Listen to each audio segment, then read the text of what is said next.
بسم الله والصلاة والسلام على رسول الله. إن شاء الله الجزء الثاني لجهاز 2090 أو ستارنت 2090. هنكمل شروحات إزاي نقدر إن احنا نفعل الجوسات عليه، وفي نفس الوقت اللي هو المدى الحياة، والفونكس نفس الكلام اللي هو سنتين. وفي نفس الوقت إزاي نقدر إن احنا نشغل الاي بي تو سات على الجهاز عن طريق قائمة المنيو بتاع الجهاز بصورة سلسة جدا. والكلام ده احنا شرحناه على 2080 وهو يعتبر هو نفس الكلام، لكن هنشرحها على 2090 برضو لان في ناس كتير معاها 2090 وما عندهاش الفيديوهات بتاعت 2080. هنخش معاكم على طول كده مباشر عشان ما نطولش عليكم. على اول حاجه يا جماعه هنا هنخش على من زرار الدي في بي على التي في. عندنا دي في بي لو ضغطنا عليه بيودينا على التي في مباشر. تمام، انا كده على التي في، وطبعا شايل سلك الدش زي ما احنا عارفين عشان ممنوع ان انا انظر اي صوره لاي قناه. ده شكل ملف القنوات اللي عندنا في الجهاز. تمام. انا عايز افعل الجوسات. اول حاجه بعملها ان انا بخش على منيو، زرار منيو، وانا واقف على القناه بيجي لي شكل ده. الشكل ده عباره عن ايه؟ عباره عن البرمجه والتثبيت الخاصين بالجهاز. تمام، برمجه وتثبيت اللي هي اول حاجه عندي. احاول كده نظهرها ليكم. اول حاجه عندي برمجه وتثبيت. لو انا عايز انزل ملف قنوات اعمل ايه؟ بروح على اعدادات الطبق وانزل على اداره قاعده البيانات وبخش على تحميل. لو عايز انزل احدث ملف قنوات اونلاين سهله جدا، بخش على تحميل وبضغط اوكي.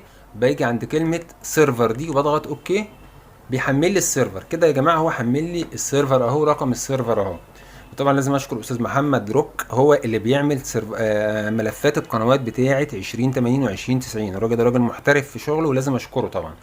طبعا بضغط كده عليه، بيعمل ايه يا جماعه؟ اول ما اضغط عليه اوكي بيبدا يسحب لي الملف بتاع القنوات اوتوماتيك اونلاين بدون فلاشه وبدون اي حاجه. انا كل حاجه موصل النت بالجهاز.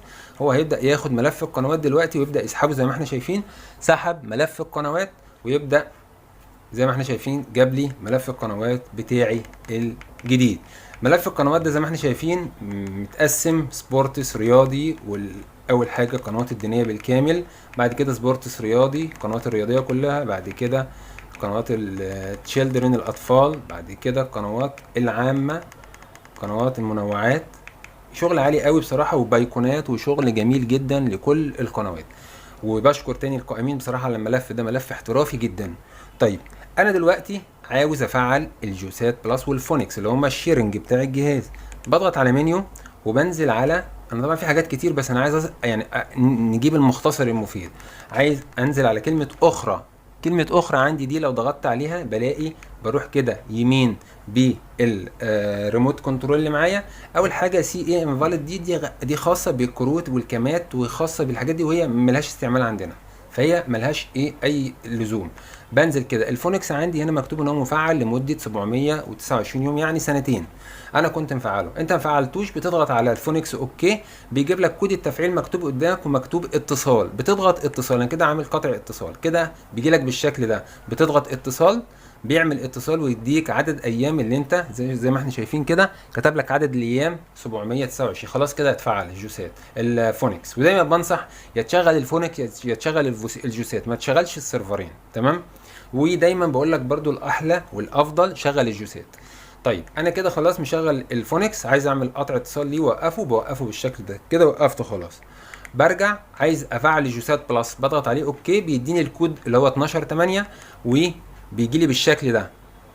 بيقول لي اتصال، بقول له نعم اتصال. بعد ما يكون مكتوب الكود 12/8 بيقول لي خلاص ويلكم تو جوسات بلس يو هاف ا لايف تايم سبسكريبشن. يعني خلاص كده انت اصبحت مشترك مدى الحياه. تمام، خلاص كده انا اشتركت في الجوسات بلس وكده الجوسات بلس اشتغل تمام. طيب انا عايز افعل بقى الاي بي تو سات. اي بي تو سات يا جماعه يعني انا بخرج قنوات الاي بي تي في اللي عندي من المكتبه، بخرجها بره وسط القنوات. بمعنى ان انا باجي كده على الاي بي تو سات مديك هنا كام اي بي تي في. ممكن الفراري والهاها والنوفا ممكن تختار منهم اي واحد تكون انت مفعله. انا مفعل الهاها 5 سنين فبالتالي هخش على الهاها. فباجي عند الهاها كده وبضغط اوكي. خلاص بيقول لي الكود، بكتب له الكود 10 سبعات، وبدل قطع الاتصال بيبقى اتصال بالشكل ده. بضغط اتصال بيروح مديني اتصال. خلاص كده تم الاتصال. وبيقول لي بس هو عليه لمده 3 سنين، مفعل لمده 3 سنين. فيراري سنه ونوفا سنه. تمام. انا كده خلاص خلصت الهاها، بقى الهاها عندي لمده 3 سنوات كامله. تمام. طيب بخرج كده واشوف القنوات دي خرجت لي بره ولا لا. اعرف ازاي؟ بخرج بالشكل ده وباجي على سات، السطر قبل الاخير من تحت كلمه سات، بضغط سات بالشكل ده، بلاقي الاقمار نازله عندي اهي، اموس، نايل سات، اوروبي، يوتيل سات، استرا 19 وهكذا، كل قمر ببلده كمان، شغل احترافي والله. لكن هلاقي في الاخر خالص كلمه، زي ما احنا شايفين كده الاقمار كلها اهي، بلاقي كلمه اتش اي هاها، اللي هو السيرفر بتاعي. السيرفر بتاعي ده لو جيت دخلت بقى يعتبر قمر من ضمن الاقمار، يعني لو دخلت عليه كده بقت قنوات الاي بي تو سات اهي قدامي موجوده. كل دي قنوات اي بي تو سات خاصه بين سبورت اتش دي واس دي. يعني لو جيت كده، بس انا هشغل هفوه بسيطه وهخرج بسرعه. ده يعني حاجه من الحاجات. وكمان انا هلغي يعني كده، بص مع حضراتكم هي كده اشتغلت اهي القناه، الدوره الاولمبيه شغاله.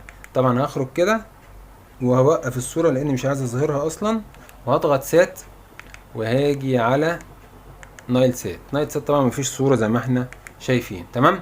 طيب نايل سات عندي هنا كده يا جماعه، لو انا بقى خليته نايل سات مش هيظهر عندي الاي بي تي في في ظهر النايل سات. طب انا عايز اظهر الاي بي تي في في وسط القنوات، باجي على سات، بضغط عليها بالشكل ده وبخليها بدل نايل سات بخليها الكل. بخليها ايه؟ الكل. الكل بالشكل دوت، يعني ان انا لو جيت انا كده في النايل سات اهو، لو جيت ورا النايل سات يعني رقم واحد في النايل سات ورحت لورا للخلف من القناه، بلاقي قنوات الهاها نزلت اهي، بقت هاها اي بي تي، هو دوت القمر، بدليل مكتوب فوق كلمه ايه؟ هاها اتش اي اهي فوق اهي هاها كده. القمر بتاعي بقى الاي بي تو سات شغال عندي، اللي انا لسه مشغله بين سبورت بكل الجودات. كده احنا عرفنا ازاي نفعل الجوسات بلس، الفونكس، نفعل الاي بي تو سات، وازاي نقدر ان احنا ننقل القنوات بتاعه الاي بي تو سات خارج المكتبه ونخليها في وسط القنوات. اظن الدنيا سهله جدا مش صعبه. لغايه كده بنقول لكم شكرا، وانتظروا باقي الحلقات وسلسله 2090 بالكامل. انا بشرح شرح مبسط للناس اللي مش عارفه. انا عارف ان 90% من الناس ما شاء الله بقوا معلمين في الجهاز وفاهمين. انا بنصح يعني الشروحات دي للناس اللي لسه بتتعامل مع الجهاز الف ب. شكرا جزيلا لحضراتكم، دمتم بصحه وبعافيه، السلام عليكم ورحمه الله وبركاته.